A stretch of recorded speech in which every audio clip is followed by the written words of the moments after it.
Hello. We will continue with Wife of Bath's prologue, and the next section is called About the Art of Lying.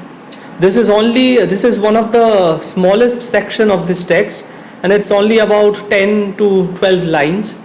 So I guess this is going to be a very short video, and we'll begin with about the art of lying. What is important in this section is that obviously this continues after the pardoner's interruption and after the previous section where wife of Bath says that she speaks about her 5 husbands and she groups them that 3 were good and 2 were bad, and she also discusses how she controls them, and that was her formula, that always keep them in a psychological hostility, always misbehave with them, and then very often, very seldom you actually speak to them sweetly, so that they crave for it, so that they wait for the time you speak to them sweetly. And that was her way of control. And this section furthers her formulas, her tricks about how to control your husbands.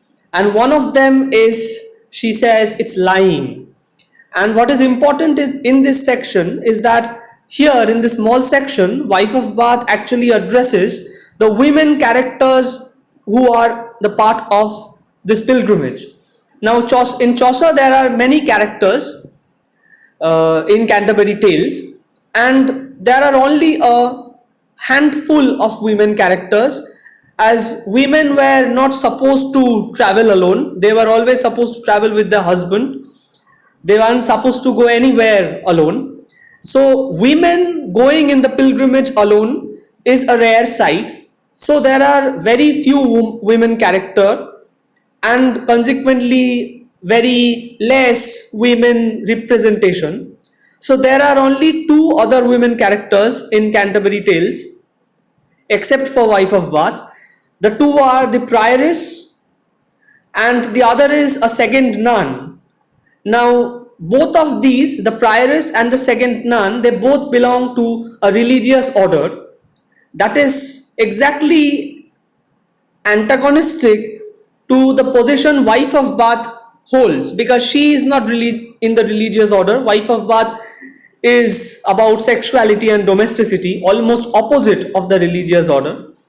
Now are the 2 women characters only people whom wife of Bath actually addresses this section?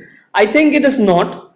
I think this section is also meant for the women readers like us, readers among us who are women and who are reading this text, among you who are reading this text. And wife of Bath addresses all the women in the room, everyone, and she kind of becomes a leader of all these women, the prioress, the second nun, and of course the women reader who is reading the text. And she addresses the women separately because, as I've said, all the classes, the religious order, the ruler class, the peasant class, and remember I kept women separately, and this is the population that wife of Bath addresses. And she kind of hopes for a feminist solidarity, if I may say. And this solidarity among women becomes very important when we see the text through a feminist lens. So this is why this section becomes important. We go directly to the text. Now hearken how I bore me properly, all you wise wives that well can understand. She says that now all the women who can understand, please listen to me carefully, because I'm going to tell you about the art of lying. Thus shall you speak and wrongfully demand. And wife of Bath says that you should be the one, women, you should be the one who should be in control of a family, control of your house. It's not the husband. You shouldn't be submissive. Always speak out. Do not be the submissive woman that you are expected to be. You shall speak, you shall always speak out and wrongfully demand. Even if your demand is wrong, because in the medieval patriarchal order, a woman's demand wasn't really tolerated. Now, women are not supposed to have demands, but wife of Bath says that they should. Even if they feel that a woman's demand is wrong, even then, women should demand, women should speak out. For half so brazen facedly can no man swear to his lying as a woman can. Now, wife of Bath says that don't be ashamed, don't be afraid, because women are natural liars. Women are much better liars than men. Women are better at deception. They are better in guile, in pretense.